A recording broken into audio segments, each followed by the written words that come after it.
గారికి mic hand over చేసేస్తున్నాం. బ్రహ్మానందం గారు, నేను ఇక్కడి నుంచే మాట్లాడతా, పర్వాలేదా?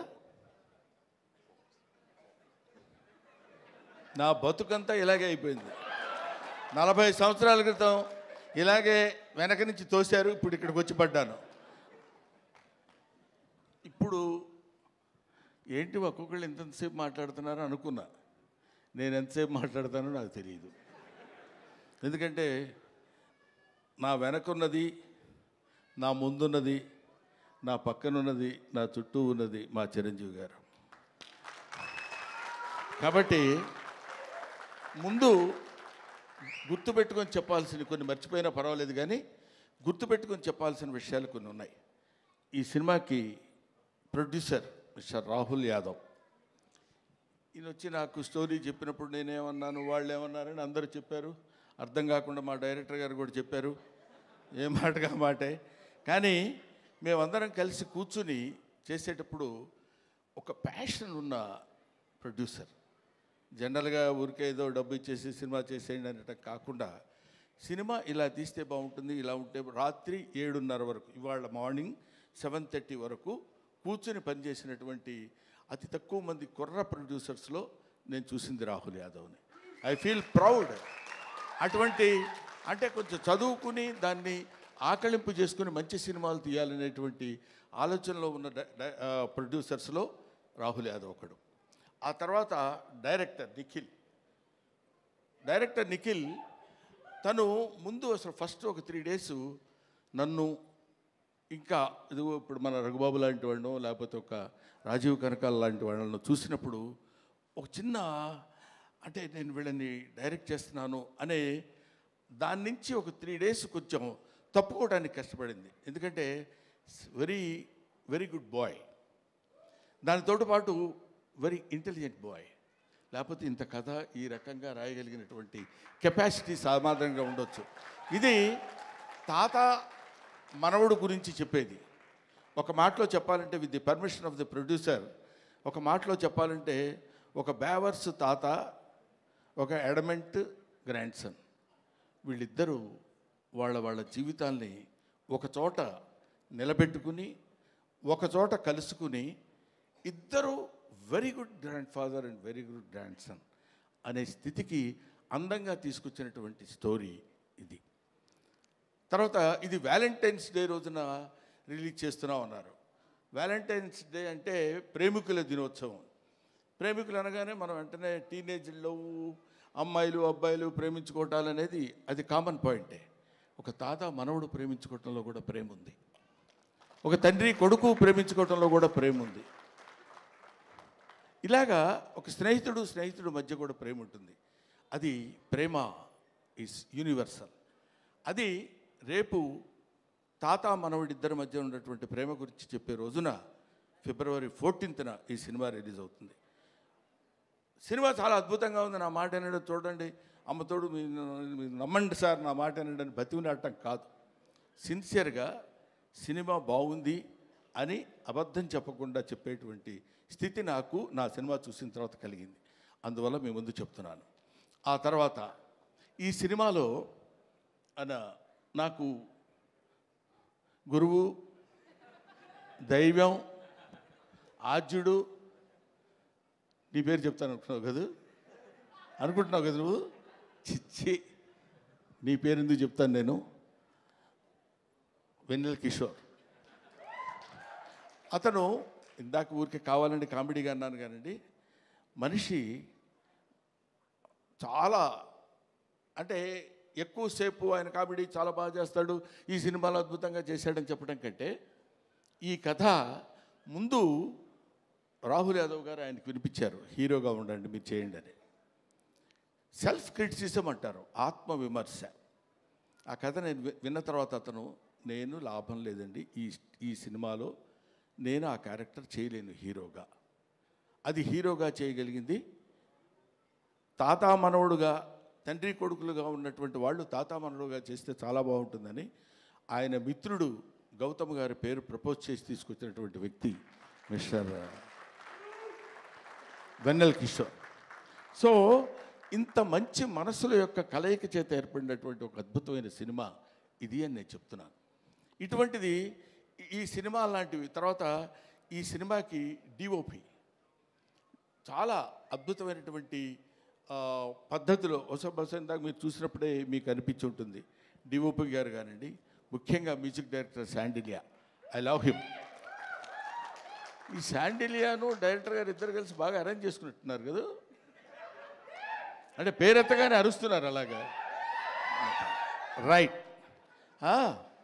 శాండిలియా ఎవరో నాకు పరిచయం చేస్తూ, సుమ అనుకుంటా, సుమ నాకు పరిచయం చేస్తూ ఒకసారి అదే మొన్న ఏదో ఇంటర్వ్యూలో శాండిలియా గారు ఎవరి దగ్గరండి కీబోర్డ్ ప్లేయర్గా కీరవాణి గారి దగ్గర వయలినిస్ట్గా చేశారండి, చాలా గొప్పగా. ఇంతకుముందు మనం మామూలుగా చెప్పుకునేటప్పుడు కీరవాణి గారి దగ్గర పనిచేశారండి అంటారు కదా, ఈ సినిమా తర్వాత శాండిలియా గారి దగ్గర పనిచేసేవాళ్ళండి వీళ్ళని చెప్పుకుని చూస్తున్నాను నేను. ఇందులో అతను ఉన్నాడు కాబట్టి చాలా గొప్పగా చేశాడని చెప్పే మాట కానే కాదు, సిన్సియర్గా చెప్తున్నాను. చాలా అంటే ఒక స్టాండర్డ్ మ్యూజిక్ డైరెక్టర్ అనిపించింది నాకు అది చూసిన తర్వాత. I love it. ఇది అయిపోయింది ఇంతవరకు. ఈ తర్వాత ఇంకెవరిని మిగిలిపోయారా? ఇంకెవరు మిగలలేదు. ఇంకా గెస్టుల జోలికి వచ్చేయచ్చు మనం. గెస్టులు మీరు గెస్ట్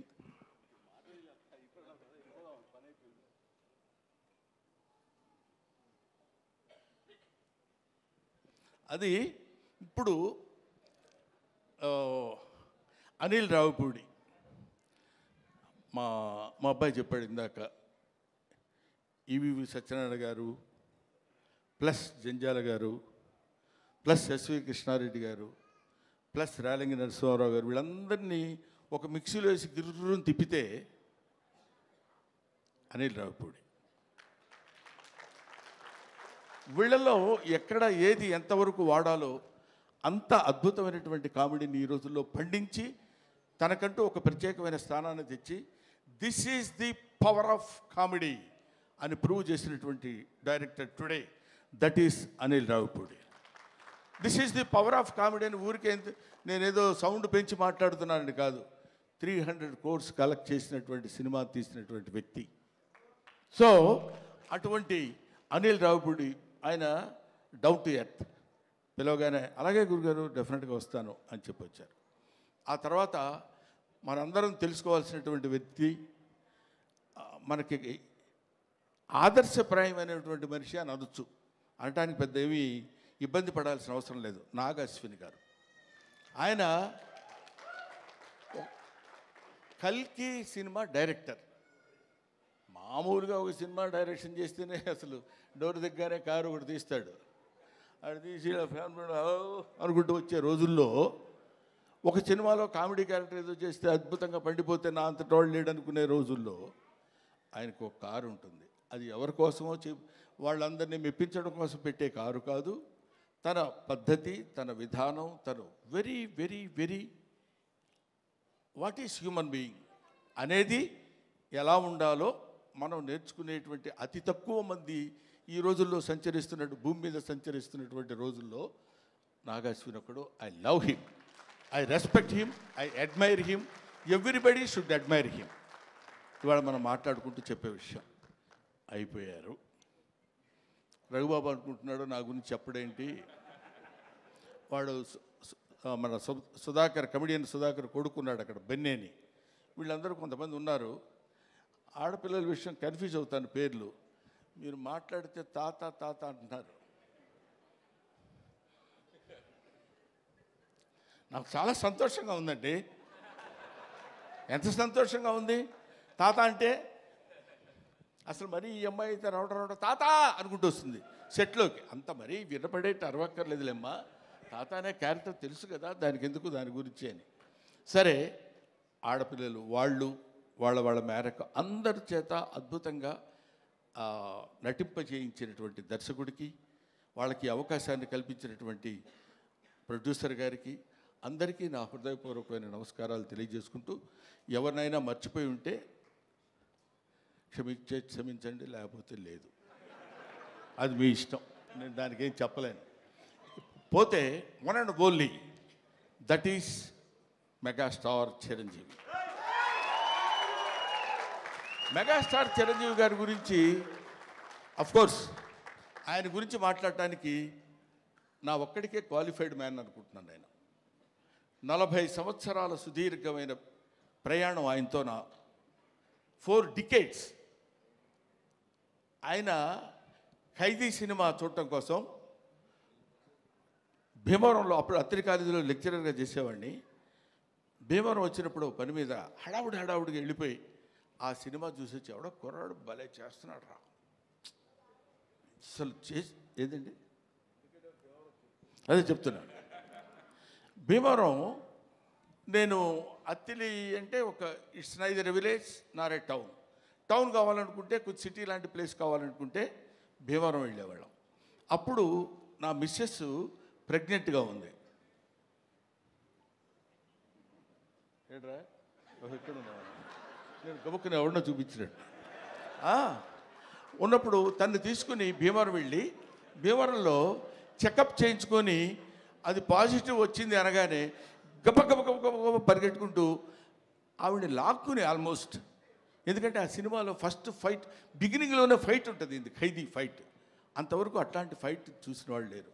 ఇవాళ చిరంజీవి గొప్పోడయ్యాడు, చిరంజీవి చాలా గొప్పోడయ్యాడంటే హీఈస్ ది ట్రెండ్ సెట్టర్.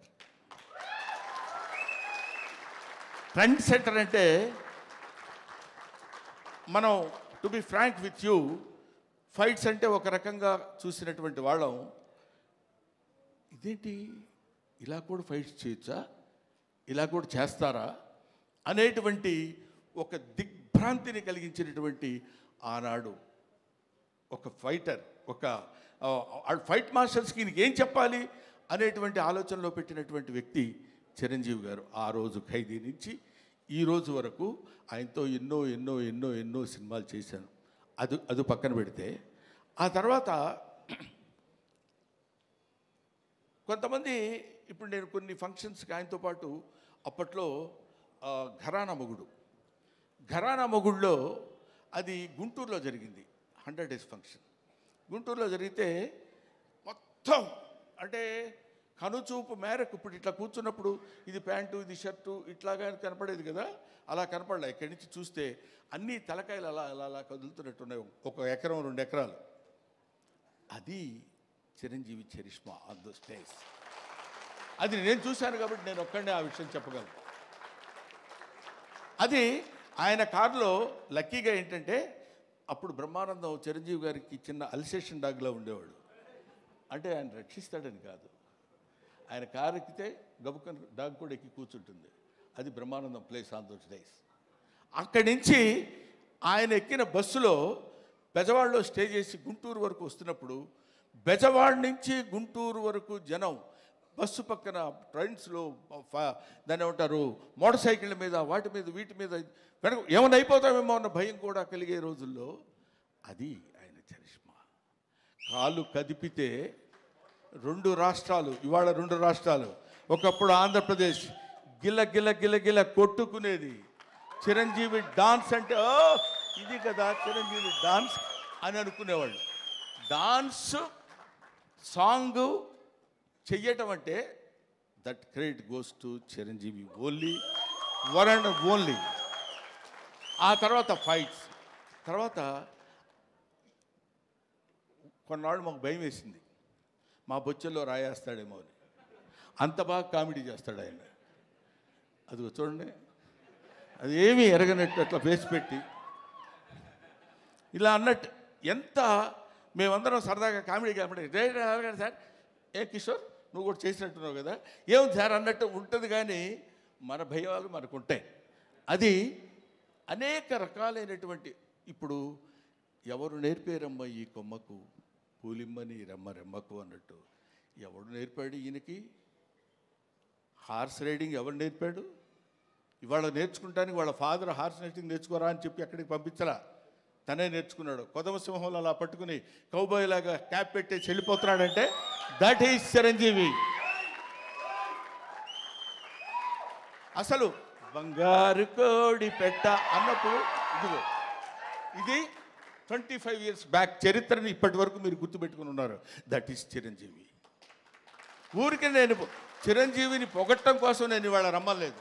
ఆయన వాళ్ళు యాక్సెప్ట్ చేసి ఇక్కడికి వచ్చి ఏది చేసినా అదొక అద్భుతం, ఏది చేసినా అదొక ఆశ్చర్యం. కొన్ని ఆశ్చర్యాలు మనం చేయలేము, అవి కుదురుతాయి అంతే. Wonders cannot be made, they happen. అటువంటి ఆశ్చర్యకరమైనటువంటి జీవితాల్లో జన్మల్లో ఒక జన్మ చిరంజీవి గారిది. ఇంకా చాలా చాలా చెప్తూ, అందుకనే ఆయన్ని ఊరికనే చాలా గొప్పవాడండి చాలా గొప్పవాడని కాకుండా కారణ జన్ముడు అనటానికి రీజన్ అది. ఇటువంటి కారణాల వల్ల పుట్టినటువంటి వ్యక్తి. ఇందాక నుంచి ఇప్పుడు అమ్మాయి మాట్లాడుతున్నప్పుడు చిరంజీవి గారు మిమ్మల్ని చూస్తే అని కళ్ళ నీళ్ళు పెట్టేసుకుని ఆ యాంగ్జైటీ, ఎక్సైట్మెంట్ నేను చూశాను చాలా చోట్ల. ఆయన పక్కనే ఉంటుండేవాడు కదా, వెళ్ళినప్పుడు ఏమన్నా వచ్చేసి గడగడ పడుకుని ఇలాంటివి ఎన్ని ఎన్ని ఎన్ని ఎన్ని చూశాడు. ఆయన చూడని చరిత్ర, ఆయన చెప్పని చరిత్ర, ఆయనకి తెలియని చరిత్ర. That is Chiranjeevi. ఈరోజు చిరంజీవి గారు ఇంకొక విషయం చెప్పేసి బోరు కొడుతున్నారా అనిపించుకోవడం కోసం చెప్పా. ఇంకో విషయం ఏంటంటే, నేను కింగ్ ఇండియన్ సినిమా కాదు, కింగ్ ఆఫ్ వరల్డ్ ఫిలిం. ఇవాళ కాదు, నేనేదో ఊరికనే మీరు ఇండియా అన్నారు కాబట్టి నేను వరల్డ్ అందామని కాదు. ఇలాంటి మూమెంట్స్ కొన్ని లక్షల మూమెంట్స్ చేశాడు. ఊరికే చిరంజీవి గారి గురించి ఇంకా ఎంతో గంటలు గంటలు గంటలు గంటలు చెప్పినా సరిపోదు. ఒక్క విషయం చెప్తున్నా, మొన్న ఈ మధ్య వచ్చినటువంటి Guinness book of world record గురించి. ఒక సాంగ్లో కొన్ని మూమెంట్స్ ఉండాలి. అలాంటి మూమెంట్స్ ఇప్పుడు మీరు ఒకసారి చిన్నపిల్లలే ఉంటే గుర్తుంటుందో లేదో తెలియదు కానండి, రగులుతుంది మొగలి పొద, ఆ పాటలో బా ఏంటిది బాడీయా లేకపోతే ఏదన్నా ఒక రబ్బర్ ఇదే అనేటువంటి స్థితిలో ఆ సాంగులో ఉన్న మూమెంట్స్ మాత్రమే మనం చూసి కౌంట్ చేసుకోగలిగాం. ఒక్కొక్క మూమెంట్ ఓకే చేయడానికి ఆ కొరియోగ్రాఫర్ ఎన్ని టేక్స్ చేస్తుంటాడో ఆలోచించండి. హీరోయిన్ తప్పు చేసినా చేయాలి, ఆయన తప్పు చేసినా చేయాలి, పొరపాటు జరిగితే చేయాలి. అలాంటిది ఒక్కొక్క పాటలో కొన్ని 500 సార్లు 1000 సార్లు రిహార్సల్ చేసి ఉంటాడు ఆయన. అలాంటి పాటలు ఎన్ని సినిమాల్లో చేసి పాట, డాన్స్, కొరియోగ్రఫీ అంటే చిరంజీవి. కొత్త వాళ్ళు ఎవడన్నా వచ్చాడంటే ప్రభుదేవాకి ఆ రోజుల్లో చెప్పి దా నువ్వు చెప్పు చెయ్యి ఏం చేస్తావని జగదేక వీరుడు అతిలోక సుందరిలో చేస్తుంటే అది ఈయనకి ఏం చెప్పాలి ఎలా చెప్పాలి అనే లారెన్స్ మాస్టర్ దగ్గర నుంచి తిప్పలు పడ్డాయి నాకు తెలుసు. అటువంటి చిరంజీవి గారి గురించి ఇంకా చాలా చాలా చెప్పచ్చు. ఇప్పుడు ఎంత ఎదిగినా అంత ఒదిగి ఉండేటువంటి మనస్తత్వం కలిగిన వాడు చిరంజీవి అంటానికి నా బిడ్డ విషయంలో జరిగిన చిన్న సంఘటన చెప్తాను. ఇంతటితోటి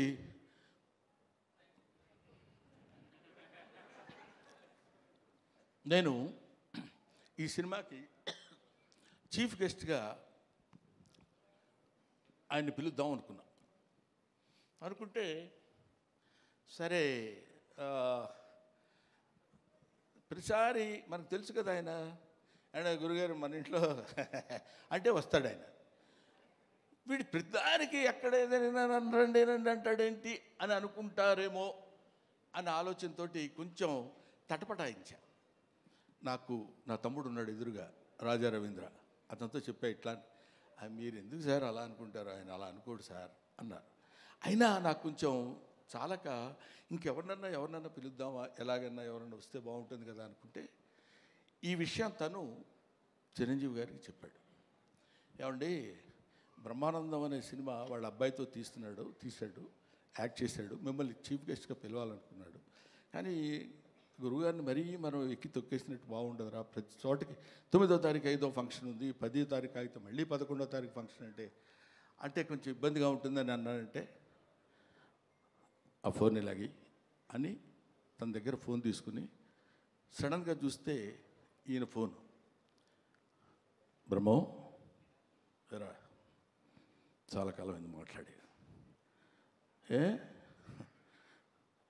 నన్ను పిలవడానికి ఎందుకంత మొహాటపడ్డావు? లేదు నేను ఇటు సైడ్ నుంచి అంటే మాట ఇంకా అక్కడి నుంచి వాయిసే ఒకటి, దానిలో చేసిన తప్పు ఇంకోటి, ఈ రెండు కలిపి లేదు గౌతమ్ నీకు బిడ్డ, నాకు బిడ్డ లాంటి వాడేరా. నువ్వేమి ఆలోచించొద్దు. నువ్వు ఎక్కడో టైము రాజా రవీంద్రకి చెప్పు, నేను వస్తున్నాను. You just note it down. That is Chiranjeevi. ఆ చిరంజీవి అంతెత్తు ఒక విశ్వనట వ్యాప్తంగా వచ్చినటువంటి, విశ్వమంతా విహరించినటువంటి ఒక అద్భుతమైన వృక్షం కింద, మనకి కల్పవృక్షం కింద కనపడ్డ. కల్పవృక్షం అనే పదం ఎందుకు వాడాను? పిచ్చి పిచ్చిగా ఆయన పొగట్టం కోసం మాట్లాడే మాట కాదు. ఎంతమంది వెళ్ళి చేయి జాబడిగితే ఉత్త చేతులతో పంపించిన వాడు కాదు చిరంజీవి, అది తెలుసు. అవన్నీ పక్కన పెడితే ఎవడు బాధ అంటే, ఆయన పాపం బోళా శంకరుడు అని నేనంటే ఒకసారి తిట్టాడు నన్ను. మామూలుగా తిట్టలేదు, అరవై ఏం బోళా అంటే అన్నారు.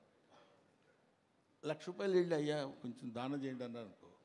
అరే వీడు నన్ను మోసం చేయడానికి 1,00,000 అడుగుతున్నాడు రా, వీడికి 50 ఇచ్చి పంపిస్తాడు. కానీ వాడికి తెలుసు వాడికి కావాల్సింది 50. అంటే ఇచ్చేటువంటి గుణం అలా ఉందంటానికి, ఇంత మనం చూస్తున్నటువంటి చిరంజీవి ఇంత గొప్పవాడు, ఇంత గొప్పవాడు, ఇంత గొప్పవాడని మనం అనుకుంటానికి, అంత విస్తరించినటువంటి ఆ చెట్టు ఎన్ని దశాబ్దాలుగా భూమితో పోరాడి పోరాడి పోరాడి తను భూమి నిండా విస్తరించుకుని పోయి, అది మనకి కనపడదు. ఆయన పడినటువంటి శ్రమ మనకి కనపడదు. ఆయన భూమిలో విస్తరించడానికి తన వేళని ఎలా అయితే లోపలికి పంపించుకున్నాడో మనకు తెలియదు. పైకి కనిపించినటువంటి ఒక అద్భుతమైన వృక్షం మాత్రమే కనిపిస్తుంది. అటువంటి మన 2 రాష్ట్రాలకి, మన భారతదేశానికి, లేకపోతే మన ఇంకొక ఇట్లాగా హద్దులు ఉన్నటువంటి వ్యక్తి కాదు చిరంజీవి. హద్దులు లేనటువంటి అమితమైనటువంటి మహనీయుడు చిరంజీవి. ఆయన వచ్చి ఆ రోజు నన్ను ఎట్లా అయితే చెయ్యి పట్టుకుని, మొట్టమొదటిసారి నేను విమానం ఎక్కింది ఆయన తీసుకెళ్ళినప్పుడే, నాకు తెలియదు అంతవరకు. చెయ్యి పట్టుకుని ఫ్లైట్ ఎక్కించి తీసుకొచ్చారు. ఇవాళ నా బిడ్డని చెయ్యి పట్టుకుని ఇప్పుడు ఈ విమానం ఎక్కిస్తున్నారు. Thank you very much. Thanks a lot. Thank you Brahmanandam గారు. అండ్